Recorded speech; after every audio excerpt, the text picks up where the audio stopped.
This is JP. Wait na nga, abisadoin ko na nga. Ilang ako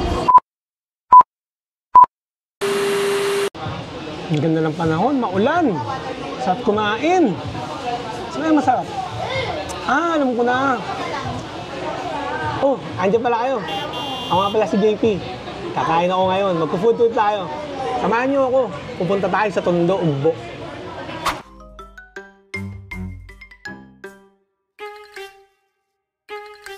Habang naglalakad tayo, may nakita tayong 500. Tamang-tama to. Tara guys, pagka-share natin to sa food trip natin sa Ugbo, Tondo. Wow! 500! Sakto!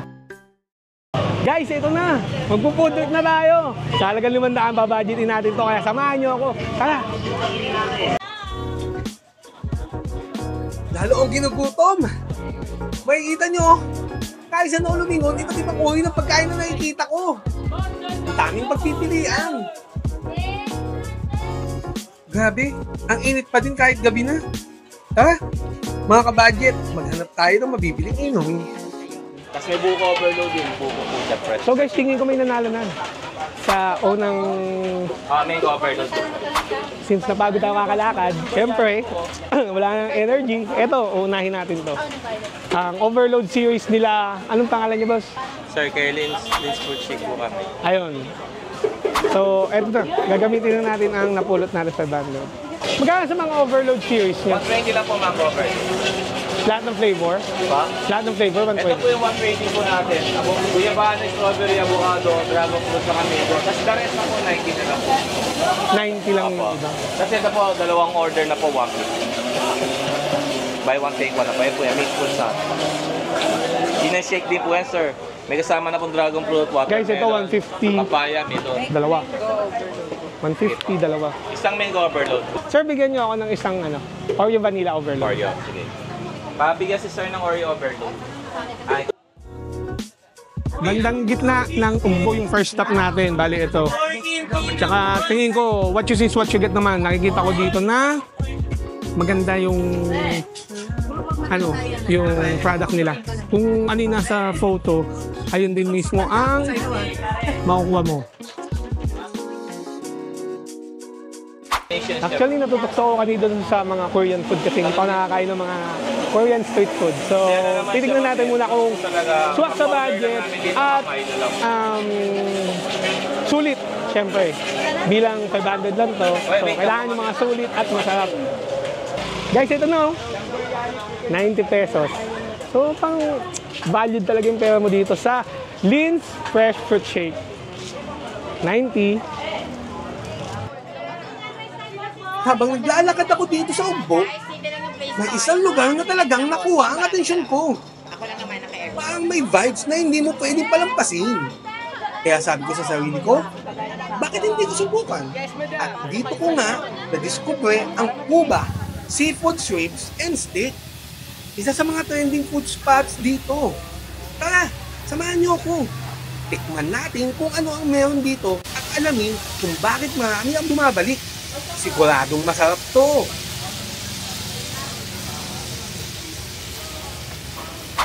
Actually, nung naghanap kami ng mga food trip, may dumating sa akin na tao na may-ari ng Cuba. Yan. Na-explain niya sa akin na 289 with only rice for 2 persons. So, sa laki ng katawan ko, syempre, mas gusto ko yun, yung busog ako. Tsaka bilang isang lalaki, hindi lang sa lasa, sa dami, sa quantity. Siyempre sa portion, no, tignan mo, 4 na meat, 289 only rice, ayaw mo pa, di ba? And siyempre, kumikadate ka din, di ba? 289. So, ang magpapaliwanag para sa atin kung paano niya ako na sales stock, ay si Sir, ang may-ari ng Cuba. Ay, good evening po. Ako pala si Leonard. Ako po yung owner and chef dito sa Cuba Seafood Ribs and Steak. Ito po yung 289 natin. Actually, sa 289 po, unlimited rice for 2 siya. Then, ang kasama na po niya, 4 na kinds ng karne. Chicken barbecue, Hungarian sausage, baby back ribs, at saka grilled pork belly. Yun po yung ma-avail nung sa 289. Then, if ever naman po na magustuhan nyo mag-seafood, may seafood boil din tayo na ang presyo po, 289 din. Unlimited rice for 2 din po. Ang sauce na ginagamit natin, version po natin ng Cajun sauce. Kaparehas po siya nung medyo sikat na OB na sa bandang MOA. Halos ganun po yung lasa niya. Opo. Ayun, kaya niya ako na sales stock kasi actually parang gusto ko maghanap ng mga variety. Pero syempre natikman ko na lahat yung mga typical na shawarma, di ba? Ito, all meat, meat lover ako. Sa halagang 289. So, sana pulot natin 590 and 289, nasa 379 pa lang tayo, busog na at solve ka na, di ba? At kung may kasama ka, kung may makilala ka dito naka-date, hindi ka mahihiya magaya, 289, dalawa kayo, busog, only rice. So, let's tikiman na. Ito na guys, dumating na ang 289. Ito ang makukuha mo. Baby back ribs, chicken, pork chop, and Hungarian. Guys, ang laki. Imaginein, only rice guys. Ito lang makakasampung kanin na eh. Isipin mo yun, di ba? 289 guys. So, meron pa tayo natitirang 121 pesos para mamaya sa dessert. Okay? So, ito na yung part ng unang tikim. So, let's dig in. Unahin natin si pork chop. Siyempre yung wala munang sauce para tingnan natin kung talagang masarap.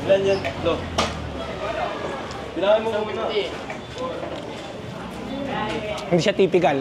Actually, lasang-lasa mo yung grilled tsaka hindi siya typical na lasa ng parang inihaw lang. Basta may timpla. Hindi ko masabi. Kaya ko lang natikman to eh. So, balik tayo sa chicken. Chicken to guys, chicken. Wala na po. Same ng sauce.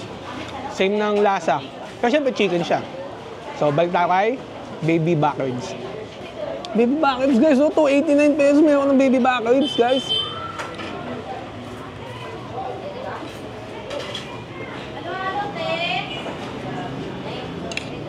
Okay. Unang tikim. Sa tatlo guys, lahat malambot pero ito yung pinaka maganda yung texture tsaka malasa. Umapit yung sauce dito sa baby back ribs guys.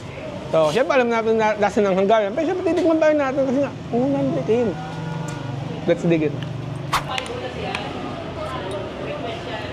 Medyo malaki siya guys. Eto na.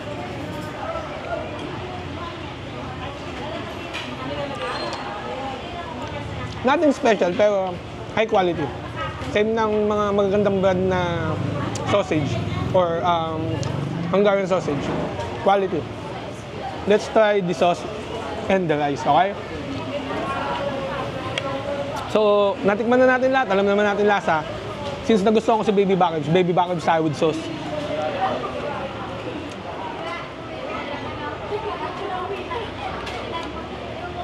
Okay. Then, sauce. Guys, sa mga nagtatanong kung only yung sauce, hindi siya only. So, may dahilan daw bakit hindi siya only kasi baka maabuso. Mukhang masarap daw eh. Pero, pwede siya ma-refillan ng 2 times. So, meron kayong 3 sauce na puno ng ganito lalagyan. So, isa, tapos naubos, pwede kayo magpawil ng isa, tapos isa pa. So, bali 3. Okay? Okay, di kayo man na. Unang tikim ulit. Actually, pangalawa na. With rice.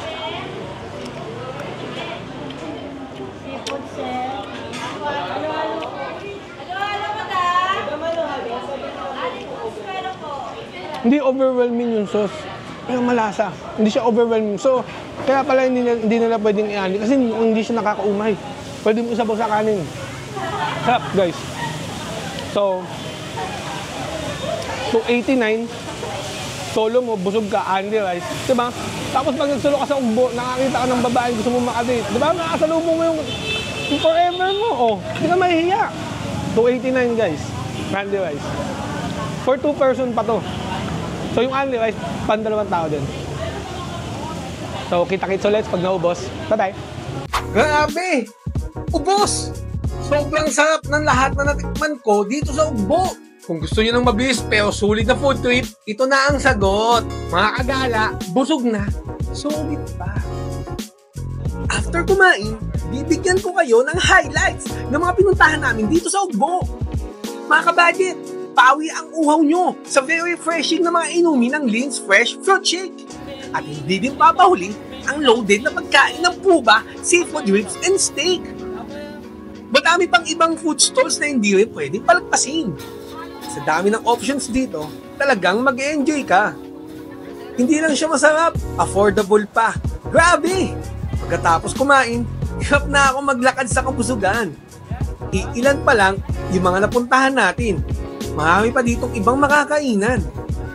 Merong mga ihaw-ihaw, mga heavy meals, mga light snacks, desserts, meron din pang Korean, Indian food, pati Mediterranean, Mexican, at mga all-time favorite na lutong Pinoy. Babalikan mo talaga ang bawat bite.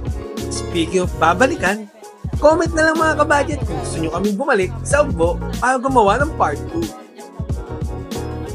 Let's try our foods. Dampa sa Ugbo. Aircon and only wifi, baklang alimango masarap. Walang sarap, walang payat. Ganaan. Thank you. Ano po name niyo? By the way, my name is Bruno. Pag hinanap niyo ako, Bruno. See you! Alright, nabusog tayo mga kagala. And, tummy check!